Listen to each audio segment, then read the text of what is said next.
Nu, iesākumā dažas vārdus par vēsturi, kādēļ mēs te šodien esam sanākuši. Nedaudz jāatkāpjās ir pagātnē 18. līdz 20. gadam, kad bija brīvības cīņas, kurās latvieši dabūja savu valsti, iekarot ar asinīm savām ieročiem rokās. Tad nāca mūsu Latvijas ziedlaika, Latvijas brīvvalsts. Nu, vecākā paudze to atcerās kā Ulmaņu laikus. Un tad notika kaut kas neiedomājams 40. gadā. Iebruka svešsvaras karaspēks, to ziedošo Latviju faktiski noslaucīja gadu laikā. Tā gada laikā, kur pazina kā baiglugās. Tie bija cilvēki, likteņi samīti, tie bija izsūtīti cilvēki uz Sibīriju. Tie bija cilvēki, kuriem atņēma īpašums, kurus noslaucēja viņu stāvokli sabiedrībā, iebiedēja, represēja. Un tad sākās karš. Būtībā viens slepkavnieks uzbruka otrajam. Šī gadījumā Vācu armija sāka karu pret Padomju Savienību un ieradās Latvijā. Un latvieši viņus sagaidīja ar ziediem kā atbrīvotājus. Jo tikko bija notikusi ļoti liela traģēdija mūsu tautas dzīvē. Protams, ka tie nebija nekādi atbrīvotāji, bet tās pārestība, tā jau sēdēja iekšā sirdī, daudz tie upuri, piederīgie noslapkavotie un viss. Ļoti daudz cilvēku brīvprātīgi pieteicās Vācu armijā, lai svešos mundieros kaut ar tērbu, bet varētu cīnīties par Latviju un atriept savus tuviniekus. Pēc tam 43. gadā Vācu politika ļāva izveidot latviešu leģionu. Un tajā jau cilvēki tika mobilizēti. Bieži vien arī pret viņu gribu.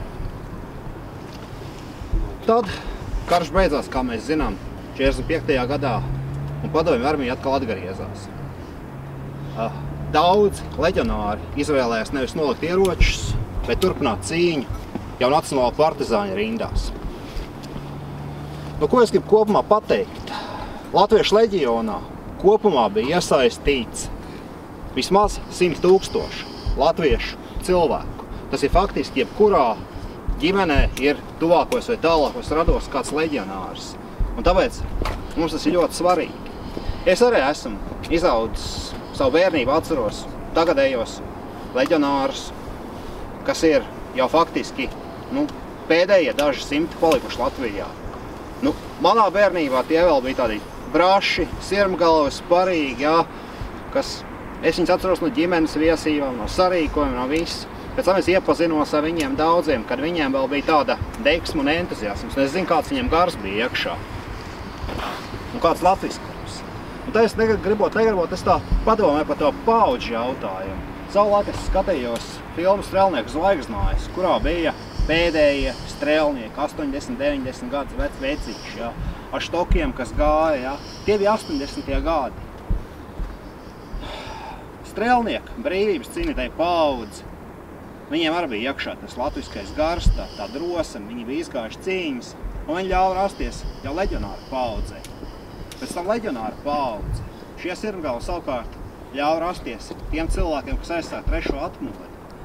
80. gados, 70. gados jau faktiski kā politieslodzīti, kā disidenti, nestu latvietības garu. Bieži vien es tā padomāju, mēs, tagadējā paudze, mana paudze, jaunākā paudze, varbūt tās, arī kaut kādā ziņā, arī jūsu paudzes, daudz šeit klātesošo. Mēs jau dzīvojam uz to trešās atmodas veterāni, faktiski kaut kāda nopelniem uz tās viņas inerces. Un bieži vien paliek tā aizdomājās, kas mūsu bērniem, mazbērniem savukārt iedos to iekšā.